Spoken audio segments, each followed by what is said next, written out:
Assalamualaikum warahmatullahi wabarakatuh. Bagaimana kabar Ananda Soleh dan Soleh Ustazah hari ini? Semoga kita semua selalu dalam keadaan sehat ya. Amin. Hari ini adalah pembelajaran Ananda yang kedua. Dan hari ini yang akan kita bahas itu muatan bahasa Indonesia mengenai ciri-ciri makhluk hidup. Seperti apa makhluk hidup itu? Tumbuhan, hewan, dan manusia adalah contoh makhluk hidup.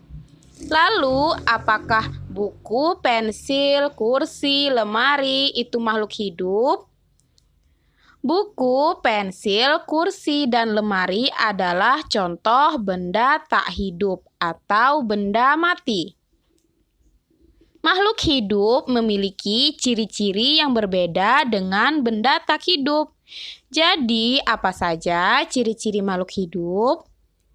Yang pertama itu bergerak. Manusia dan hewan dapat bergerak bebas atau berpindah tempat. Untuk bergerak, manusia dan hewan memerlukan alat bantu untuk bergerak yang disebut alat gerak.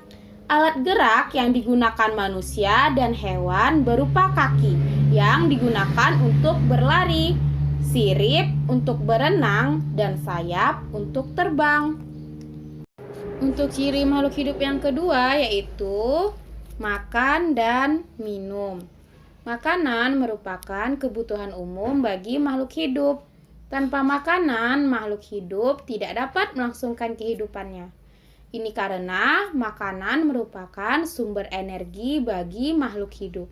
Tidak hanya itu, makanan juga berfungsi sebagai energi yang bisa menghasilkan panas sehingga tubuh manusia menjadi hangat. Air merupakan sumber kehidupan. Tanpa air, makhluk hidup akan mati. Begitu pula dengan tumbuhan yang bisa hidup sendiri tanpa hewan dan manusia. Tumbuhan tanpa air juga akan mati. Fungsi air untuk tumbuhan yaitu untuk melakukan fotosintesis. Untuk ciri makhluk hidup yang ketiga yaitu bernapas.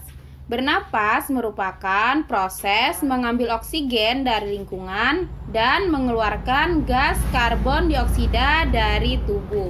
Untuk ciri makhluk hidup yang keempat yaitu berkembang biak. Berkembang biak artinya bertambah banyak.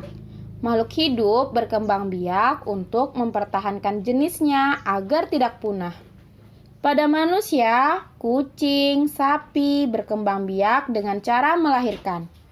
Ayam, bebek berkembang biak dengan cara bertelur. Ciri makhluk hidup yang kelima yaitu tumbuh. Semua makhluk hidup mengalami pertumbuhan, mulai dari kecil hingga menjadi besar. Bayi yang kecil waktu baru lahir akan tumbuh menjadi remaja dan kemudian dewasa.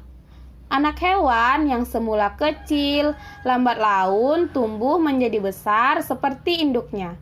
Biji yang ditanam akan tumbuh menjadi kecambah dan kemudian menjadi tanaman yang lebih besar. Untuk ciri makhluk hidup selanjutnya yaitu peka terhadap rangsangan. Manusia dan hewan menggunakan indera untuk mengenali adanya rangsangan. Misalnya, mata untuk menangkap rangsangan cahaya, telinga untuk menangkap rangsangan getar suara, hidung untuk menangkap rangsangan bau, kulit untuk menangkap rangsangan berupa sentuhan atau tekanan, dan lidah peka terhadap rasa. Nah, jadi itulah ciri-ciri makhluk hidup.